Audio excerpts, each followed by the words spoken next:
Hello, thank you for joining us on this episode of Sports Bets for Free. My name is Scott Jenkins, your host, just a local sports bettor here in Phoenix, Arizona. And hopefully today with our bets and your bets, it's going to be another profitable day for you. NBA semifinal round, May 6th, Game 2 for Pacers and the Cavs, upset in Game 1. And then also Game 1 of like the Wizards are going to ever make the playoffs during the rest of my lifetime. Warriors and T-Wolves. So let's give you a recap shortly of Cinco de Mayo. Can we say upset and upset? The Knicks figure out a way down 20 in the third to come back and win that game. Thank God they got hot and Boston went ice cold. I'm going to give a little hint to the Celtics. When you miss 4 threes in a row, take the fifth one down to the hole. You've got Tatum, Brown, guys that can get into the middle. Also got Derek White and stuff like that. There is no reason to continue to shoot threes and miss 50 of them and lose that game when you're up 20.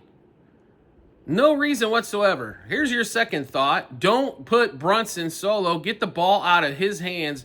If OG Anunoby, Mikal Bridges, or anybody else beats you, you can live with that. You're not going to live with Brunson scoring 15 points plus in the fourth quarter to beat you. Not only that, you get a major break. Brunson misses a bunny, so you get a chance to go to overtime. And once again, your guys are, I don't know if they're tired and just don't want to go to the rim, but make the refs call the damn foul. Make them, if they keep swallowing that whistle, they're not going to. With all the physical play on every side, oh my God. Here's my next complaint. The Thunder did the same shit in game 1 as well against the Nuggets. How do you let the Nuggets do that? I understand letting Jokic go for 40. If you really want to play that team correctly, you shut everybody else down and let Jokic get 50 points. But he's not going to beat you by themselves, but you let Aaron Gordon get 20 plus. Where's the defense? Jamal Murray didn't even have that great of a shooting game, but for a team that's supposed to have the best defense in the NBA, they definitely did not show it. They created a lot of turnovers, didn't take advantage of it when they should have. Chet Holmgren, maybe he needs to play a few more minutes. SGA put up 33. Chet had a lot of blocks, but I mean, he shot a couple times from 3, didn't make one. You got to make him go out there and shoot a couple more threes, see if he can get hot from out there. Jalen Williams only puts in 16 points. Caruso had a monster day off the bench, but you can't rely on that going forward.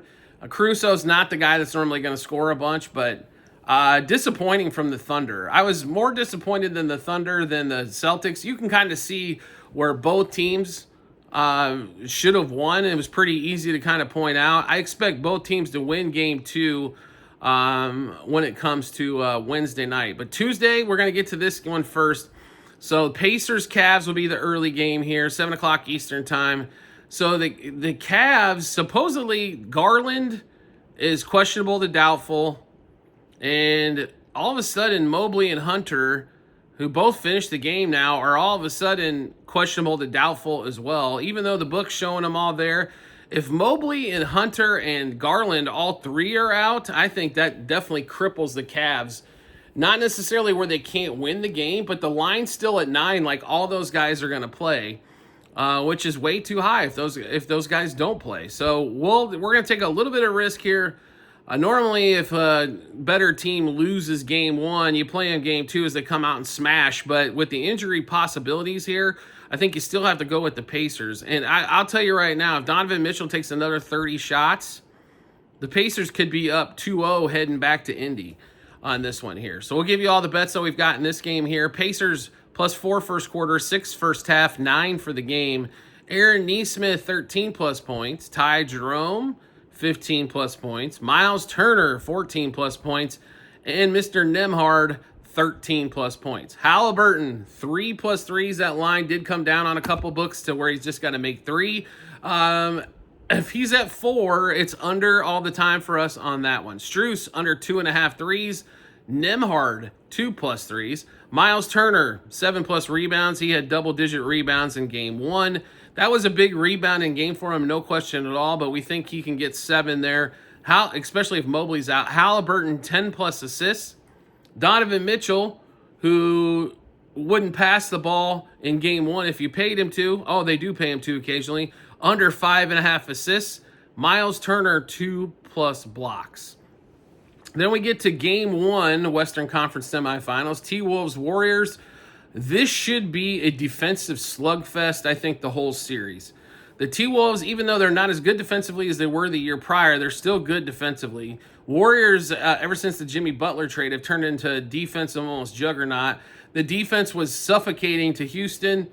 The T-Wolves do a lot of the same thing the Rockets do, and that's called stand around and watch Anthony Edwards create. There's not a lot of cutting to the basket, it seems like, and they pitch out for a lot of threes.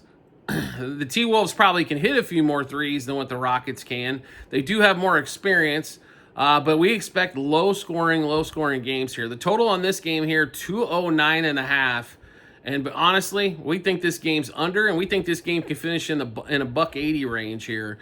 For sure. So T-Wolves under 51.5. T-Wolves Warriors, under 51.5 first quarter, 102 first half, 209.5 for the game. Ant-Man under 28.5 points. I think in a low-scoring game, I understand he's going to be probably their leading scorer more than likely, but in a low-scoring game, which 209.5 leads you to be low-scoring, 28.5's a bunch.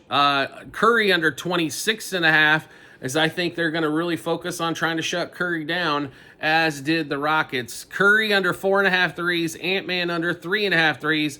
Buddy Hield, congratulations, you had the game of your lifetime with 9 threes in Game 7, under 2.5 threes. Gobert, 11+ rebounds. Buddy Hield under 3.5 rebounds. In fact, we don't think Buddy will be playing too much defense. They're going to need some more height over there. And then Curry for 3+ turnovers and Ant-Man for 3+ turnovers. So quite a few bets just for 2 games. How do we get a chance to take a look at all those bets? No problem whatsoever. We got them posted in multiple spots online, TikTok, and YouTube channel pages. As well, at the end of every episode on YouTube, it's a link to our Google Sheets. The link starts off docs.google.com/spreadsheet, bunch of other stuff behind it. Click on that link. Once you do, go to the Basketball 2024-2025 tab. Scroll all the way down to May 6th. You'll be able to see all of our bets, what juice we got those at, how many units we wagered, what book we placed them at, and then obviously once the games are over, the results. Do you like the content that you're seeing here? Would like to see some more? We'd love to have you along for the ride. All you need to do is hit follow or subscribe, depending on the social media platform you're watching us on, and we'll show up in your followers or subscriptions tab. Or make life simple for yourself, turn on the notifications for that social media platform. You'll get a notification sent to your phone or device to let you know Sports Bets for Free has dropped a new episode of bets. Give you plenty of time to match those up with your bets and give you the ton of confidence you need heading to the betting app or betting window. Also, private Discord channel is available for all of you out there. If you want to get all the bets early, get ahead of some line moves, juice moves, find out where what book to place them at, stuff like that, to get the best odds for you. The Discord channel gets all of those early. Not only that, tons and tons of different individuals and members on there that throwing out ideas all the time on, if maybe they have a 4-leg parlay. We wager a lot of straights. We also will put out normally a fun one for the parlay as well, something that we think might hit. So we put that out there for you as well. So not only that, you get to ask questions. You got not only myself, but a lot of the other members that have been in there for quite some time can answer questions pretty quickly for you too. If it's something that doesn't need necessarily if it's just a question on a bet or how many units or whatever it may be, they're also there to help. So it's a big group of like-minded individuals who are into sports wagering, obviously, that enjoy talking sports all the time. So all you need to do to get in our Discord channel, subscribe to us through TikTok, pick your package. Yes, it is a few bucks per month on that one. Once you do that, we will send you the Discord invite and get you in there. Well worth a few dollar investment per month. If you're wagering over $100 per month, total combined, this is definitely a good spot for you guys to be. We do appreciate everybody's support as always, and we look forward to seeing you on the next episode.